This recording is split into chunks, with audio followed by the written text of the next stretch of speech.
அனைவருக்கும் வணக்கம். நான் உங்கள் வினோத் ஹரிதாஸ், சென்னை மேற்கு மாவட்டம் கலை மற்றும் கலாச்சார பிரிவு மாவட்ட தலைவர்.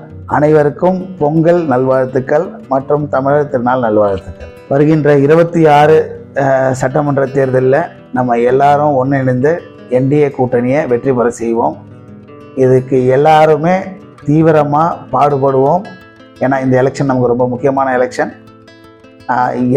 நம்ம கூட இருக்க கூட்டணியில் உள்ள அனைத்து தலைவர்களோடையும் நம்ம ஒன்றா சேர்ந்து இந்த வாட்டி 26 ஜெயிச்சு காட்டுவோம். அடுத்த ஆண்டு இதை விட இன்னும் சீரும் சிறப்பமாக நம்ம பொங்கல் நிகழ்ச்சியை என்டிஏ தலைமையிலான கூட்டணியோட சேர்ந்து சிறப்பாக கொண்டாடலாம். இந்த நன்னாளில் நம் அனைவரும் உறுதியேற்போம். மீண்டும் ஒரு முறை இனிய பொங்கல் நல்வாழ்த்துக்கள், உழவர் திருநாள் நல்வாழ்த்துக்கள்.